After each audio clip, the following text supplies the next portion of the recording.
దేవుని పరిశుద్ధ నామానికి మహిమ కలుగునగాక. యేసయ్య పరిశుద్ధుడు, పరిశుద్ధుడు, మనల్నందరినీ పరిశుద్ధంగా ఉండమన్నాడు. దానికి తగిన సామర్థ్యాన్ని అనుగ్రహించాడు. ఆయన ప్రేమమయుడు, అందరినీ ప్రేమిస్తాడు. మనందరినీ సామర్థ్యంతో, తన శక్తితో నింపాడు. యేసుక్రీస్తు వారు మనకి చెప్పిన మాటలను బట్టి మనము ఊరట కలుగుతుంది, ధైర్యం కలుగుతుంది, శక్తి కలుగుతుంది, ప్రేమ అభిమానాలు కలుగుతున్నాయి. ఆయన దయామయుడు. రోమీలు రాసిన పత్రిక 16:25 సమస్తమైన అన్యజనులు విశ్వాసమునకు విధియులగునట్లు. ఏంటండి? సమస్తమైన అన్యజనులు విశ్వాసమునకు విధియులగునట్లు అంటే విశ్వాసానికి విధేయత చూపించాలి. సమస్తమైన అన్యజనులు యేసుక్రీస్తుని నమ్ముకోవటంలో ప్రతి అడుగు వేస్తున్నారు. ఇది మనం చెప్పిన మాటలు కాదండి, లేఖనాలు చెప్పిన మాటలు. లేఖనాలు ఏం చెప్పినాయి మనకి? ఆది నుండి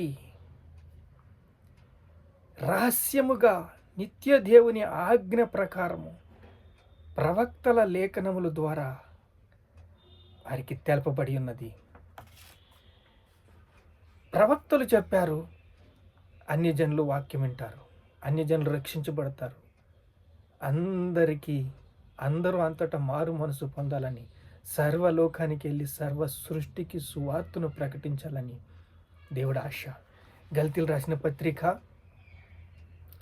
చూడండి, 3వ అధ్యాయము 8వ నీ యందు అన్యజనులందరూ ఆశీర్వదించబడుతురని అబ్రహామునకు సువార్తను ముందుగా ప్రకటించెను. నీ యందు అన్యజనులందరూ ఆశీర్వదించబడుతారని అబ్రహామునకు సువార్తను ముందుగా ప్రకటించిన కాబట్టి విశ్వాస సంబంధులే విశ్వాసము గల అబ్రహాముతో కూడా ఆశీర్వదించబడుదురు. విశ్వాసమునకు విధేయులగునట్లు అందరూ ప్రతి కాండము యేసుని విశ్వసిస్తున్నది, యేసుని నమ్ముచున్నారు. వ్యతిరేకతలు ఉంటున్నాయి, కానీ చూడండి, మనకి పిలిచిన పిలుపును బట్టి మనము ఎంత సామర్థ్యము కలిగి ఉన్నామో, మనము ఎన్ని అడుగులు వేస్తున్నాము, దేవుడు మన యందు ఎన్ని అడుగులు వేస్తున్నాడు చూడండి. ఈ పిలుపునకు మీరు అజాగ్రత్తగా ఉండకండి. ఈ పిలుపు విషయంలో జాగ్రత్తగా ఉండండి. ఎందుకంటే 2వ తిమోతి రాసిన పత్రిక 1వ అధ్యాయం 1వ అధ్యాయం 9వ మన క్రియలను బట్టి కాక తన స్వకీయ సంకల్పమును బట్టి, తన స్వకీయ సంకల్పము, అనాది కాలంలో సంకల్పం ఆయన మన క్రియలను బట్టి కాక ఆయన తన స్వకీయ సంకల్పం బట్టి మనల్ని రక్షించి పరిశుద్ధమైన పిలుపుతో ఆయన మనల్ని పిలిచెను. ఆయన మనల్ని పిలిచాడు ఎందుకో తెలుసా? అన్యజనులందరినీ సర్వలోకానికి వెళ్ళి సర్వ సృష్టికి సువార్తను ప్రకటించాలని. పేతురు రాసిన పత్రికలో 1వ పేతురు రాసిన పత్రిక 2వ అధ్యాయం 9వ చూస్తే, అయితే మీరు చీకటిలో నుండి ఆశ్చర్యకరమైన తన వెలుగులోనికి మిమ్మల్ని పిలిచిన వాని గుణాతిశయము పరిచయము చెయ్యు నిమిత్తము దేవుని సొత్తైన ప్రజలై ఉన్నారు. దేవుని సొత్తైన ప్రజలై ఉన్నారు. మీరు భయపడకండి. దేవుని ప్రేమ మీ యందు ఉన్నది, దేవుని కృప మీ యందు ఉన్నది. దేవుని సర్వ సమాజము దేవుని విశ్వసిస్తున్నారు, నమ్ముతున్నారు. చూడండి, కీర్తన 47:1 సర్వజనులారా చప్పట్లు కొట్టండి, జయధ్వనులతో దేవుని గురించి ఆర్భాటము చేయండి. సర్వజనులారా చప్పట్లు కొట్టండి, జయధ్వనులతో దేవుని గురించి ఆర్భాటము చేయండి. దేవుని ప్రేమ మనల్ని ఎంత ఆకర్షిస్తుందో చూడండి.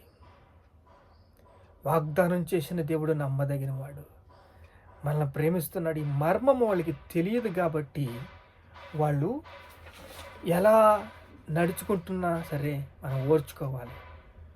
ఓపిక దేవుడిచ్చాడు, సహనము దేవుడిచ్చాడు. సమస్తమైన అన్యజనులు విశ్వాసమునకు విధియొలిగినట్లు ఆది నుండి రహస్యముగా నిత్య దేవుని ఆజ్ఞ ప్రకారం ప్రవక్తల ద్వారా వారికి తెలుపబడి ఉన్నది. తర్వాత ఈ మర్మము అనుసరించి ఉన్న నా సువార్త ప్రకారము యేసుక్రీస్తుని గురించిన ప్రకటన ప్రకారముగాను మిమ్మల్ని సిద్ధపరచుటకు శక్తివంతుడును అద్వితీయ జ్ఞానవంతుడైన దేవునికి యేసుక్రీస్తు ద్వారా నిరంతరము మహిమ కలుగునుగాక. ఆమేన్. సువార్త మీకు అందాలి. అందిన వెంటనే కఠిన హృదయాలు బద్దలైపోతాయి. సువార్త వినగానే ఎవరైనా సరే దేవుని మాటకి విధేయులు అవ్వాల్సిందే. దేవుని మాటలో శక్తి ఉందండి. ఆయన మహిమ గల దేవుడు. భూమి కలుగునుగా కంటే కలిగింది. ఈ సృష్టి అంతా తన నోటి మాట చేత కలిగింది కాబట్టి రక్షించబడతారు. సువార్త వలన మాత్రమే రక్షించబడతారు. సువార్త వారి చెవి పడడానికి మీరు ఎంత కష్టపడతారో, ఎంత ప్రయాదపడతారో. సర్వలోకానికి వెళ్ళి సర్వ సృష్టికి సువార్తను ప్రకటించమన్న దేవాది దేవుడికి మనం ఈరోజు విధేయులై ఉండాలి, ఓర్చుకోవాలి. చూడండి, గలతీ రాసిన పత్రిక 2వ అధ్యాయము 20వ వచనము. నేను క్రీస్తుతో కూడా సిలువ వేయబడి ఉన్నాను. ఇక జీవించువాడు నేను కాను, క్రీస్తే నా యందు జీవించుచున్నాడు. క్రీస్తులోని మీరు జీవించినట్లయితే మీరు పిలిచిన పిలుపునికి విధేయులై లోబడతారు. లోబడిన జీవితం ఏం చేస్తుందంటే ఎప్పుడు కూడా దేవుని పని చెయ్యాలి, దేవునిలో ఐక్యత కలిగి ఉండాలి. నేను క్రీస్తు కొరకు బ్రతకాలి, క్రీస్తే నా యందు జీవించుచున్నాడు, క్రీస్తు కొరకు జీవించాలి. సువార్త వ్యాప్తి చెంది కొరకు మనం కృషి చేయాలి. ఎందుకంటే చీకటిలో నుండి మనల్ని పిలిచాడు. ఆయన పిలిచిన పిలుపుకు, ఆయన గుణాతిశయములకు మనం లోబడాలి. లోబడిన జీవితము కలిగి ఉండాలి. ఆయన ప్రేమమయుడు. ఆయన ప్రేమిస్తున్నాడు, నిన్ను పరీక్షిస్తున్నాడు. ఆయన సన్నిధిలో ఆయన మాటల్ని బట్టి నీకు శక్తి వస్తుంది, జీవం వస్తుంది. జీవ జల నదులు నీ హృదయంలోంచి ఉక్కి పారుతున్నాయి. ఎందుకంటే అబ్రహాముకు ముందుగా సువార్తను ప్రకటించాడు.